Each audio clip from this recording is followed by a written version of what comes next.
Berikut ini Cindy Claudia dan sahabatnya sewaktu masih sama-sama sekolah di Australia.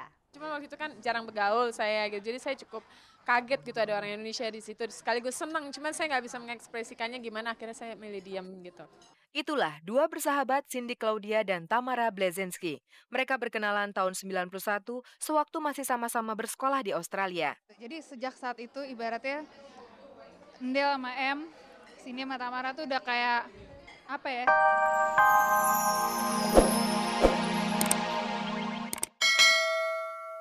Rasa kagumku yang terbawa.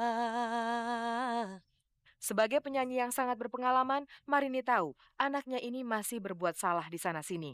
Maka cerewetlah sang ibu. Suara kamu mana? Suara kamu gak kedengeran gitu. Terutama tuh itu banget yang di-concern sama dia. Ini balancingnya kurang gitu. Jadi iya mah ini baru pertama kali ini masih mentah. Jadi itu banget gitu yang diperhatiin. Berikut ini kabar pendek dari kekaguman Andre Hehanusa kepada almarhum Chris Kaihatu. Chris Kaihatu, ia adalah penyanyi, penata musik dan juga pencipta lagu yang meninggal dunia tahun 91 karena penyakit jantung. Usianya masih muda, setidaknya masih di bawah 40 tahun. Sebuah lagu ciptaannya sangat terkenal berjudul Rame-Rame dan liriknya ditulis dalam bahasa Maluku.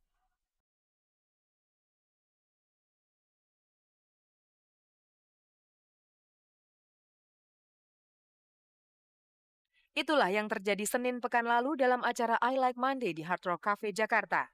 Syakila, Andre Hehanusa, dan sejumlah artis lainnya bernyanyi sebagai kenangan kepada mendiang Chris Kaihatu. Chris Kahatu, saya salah satu penggemarnya. Saya SMA menyukai dia. Ada lagu Misteri Cinta, ada lagu Kinka.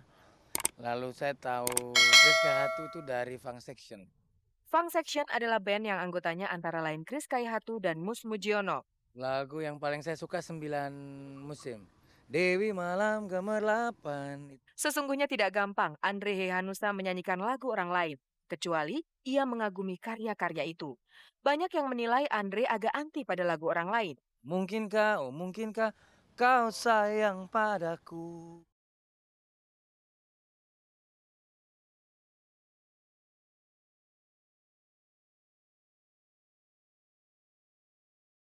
Yang diajak menyanyi Andre Hehanusa ini adalah putra Chris Kaihatu.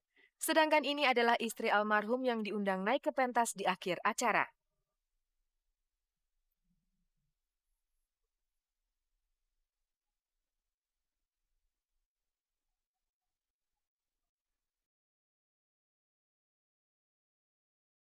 Pemirsa, ada seorang ibu muda bernama Rebecca Tumeu.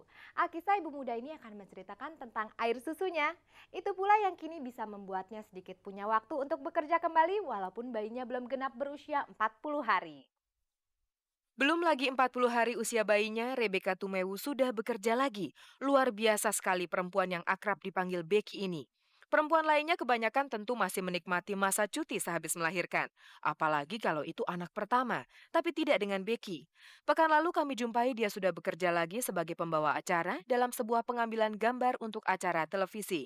Oke Becky, Iya, lo bayinya belum genap 40 hari kok kamu udah kerja sih? abisnya tadinya kan pengen break panjang karena bercita-cita ingin menyusui minimal berapa bulan gitu ya, 6 bulan sebenarnya. Tapi karena di awal-awal waktu abis melahirkan ada beberapa masalah teknis, jadi asinya nggak keluar terlalu banyak dan ternyata setelah sebulan tuh kayaknya udah tanda-tanda mau habis. Jadi akhirnya ya udahlah, terus ada paksaan, coba bukan sekedar tawaran, ada paksaan untuk bekerja. Akhirnya ya udahlah kerja aja gitu, asal nggak terlalu lelah. Itulah alasannya, air susu ibu yang tidak lancar mengalir. Walhasil, setelah beberapa saat bersama bayinya, kini Becky punya sedikit waktu sisa yang bisa dimanfaatkannya untuk mulai bekerja lagi. Dan foto si buah hati itu kemana-mana selalu dibawanya. Bayi bernama Tara ini tentunya sudah membukakan mata hati Becky mengenai makna pengorbanan seorang ibu. Ternyata aku tuh terkena eklamsia.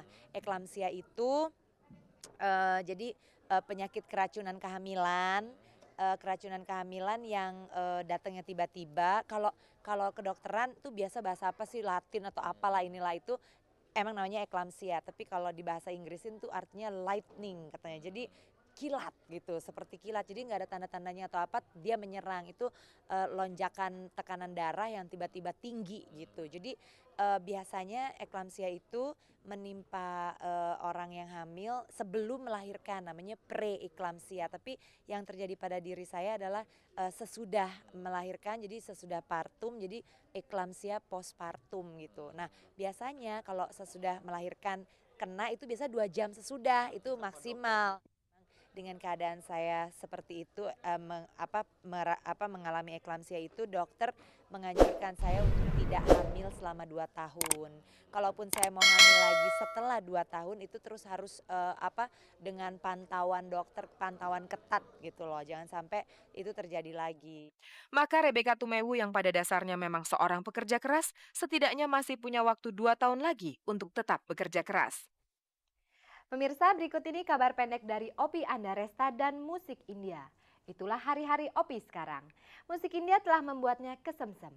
Mendengar suara alat musik tabla misalnya, jiwa Opi seolah-olah tersentak dan dari mulutnya akan nyerocos bunyi-bunyian tabla. Tat kedim nam tata kuta kajana kuku kuta katuku kuta ketat dim kuta kajana kutat dim tanggertat din tanggertat dina tanggertat dina tanggertat januta nata nata kideta kideda tidedi tidak kuta kadigina ta nata kideta kideda tidedi tidak kuta kaditat kedim dim ta kideta kidedim dim ta kidetat dim tata dim talam kucum karkerum talam kucum karkerum talam kucum karkerum. Itulah Opi Andaresta yang sedang menirukan bunyi alat musik tabla dari India. Yang ngajarin tabla terus agak-agak melodi India, inilah orangnya. Namanya Mr. Hasan. Kedua orang ini, Hasan dan Sarwar, asli dari India. Opi berkenalan dengan mereka di Pusat Kebudayaan India di Jakarta. Setelah beberapa bulan tabla, terus akhirnya bikin punya ide gimana kalau kita bikin performance gitu.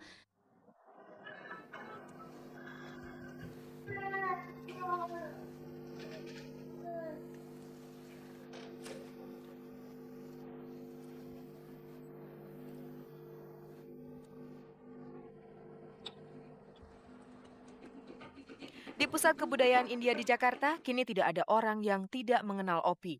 Dulu ia pergi ke sana mulanya untuk belajar yoga. Di samping yoga ternyata ada melodi-melodi India yang bisa bikin trance gitu loh, bisa bikin nggak tahu ya, aku rilis my mind aja gitu, jadi kosong gitu loh. Beberapa instrumen kayak sitar atau harmonium itu bikin kalau buat meditasi bagus lah. Akhirnya ya udah perdalam. Opi Andaresta kami wawancarai saat hendak bersiap naik panggung bersama kedua temannya dari India ini. Supaya lebih komplit membawakan musik India, Opi pun berdandan seperti ini. Nggak, sebenarnya juga nggak pede gitu loh. Tadi pas didandanin, waduh pakai gini. Nggak tahu, kayaknya kalau terlalu banyak aksesoris nggak pede gitu. Cuman katanya kalau lo mau Indian ya emang kayak begini gitu. Oh ya udah gitu loh.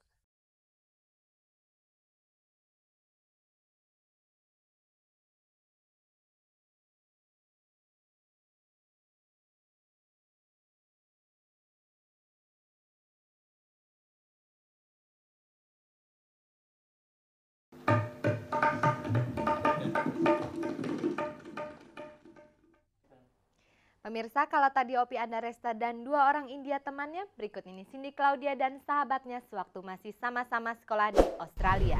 Cuma waktu itu kan jarang bergaul saya gitu, jadi saya cukup kaget gitu ada orang Indonesia di situ. Sekaligus senang, cuman saya nggak bisa mengekspresikannya gimana, akhirnya saya milih diam gitu. Itulah 2 bersahabat Cindy Claudia dan Tamara Blazensky.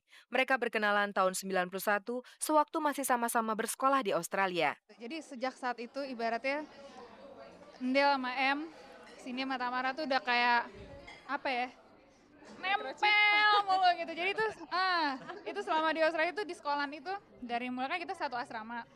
Jadi pagi-pagi itu bangun, dia ngetok kamar saya atau saya ngetok kamar dia. Bangun dari mulai breakfast, dari mulai sampai mandi, berangkat sekolah, makan siang di sekolah, pulang lagi, itu semua 24 jam tuh sama dia terus. Kita berduaan terus makanya. Sampai di Indonesia, persahabatan itu kian kental. Terus kawin bareng, punya anak bareng. Nah, hobinya sama. Terus aku udah ngerti dia banget, dia udah ngerti aku banget gitu. Jadi kalau dia moodnya lagi jelek, aku ngerti. Kalau aku moodnya lagi jelek, dia juga ngerti. Plus suami kita juga berteman banget gitu loh. Jadi cocok aja kalau hangout berempat. Kata orang tua juga gitu, karena mamaku sama mamanya Tamara juga temen gitu. Komplit sekali persahabatan mereka. Hanya saja Tamara kali ini ketinggalan. Soalnya Cindy Claudia sudah hamil lagi. Soalnya saya ditinggal. Jadi dia nggak bilang-bilang buatnya sama saya. Jadi ketinggalan saya. Dia nggak janjian, dia tam buat yuk hari ini nggak bilang gitu. Jadi saya ketinggalan gimana?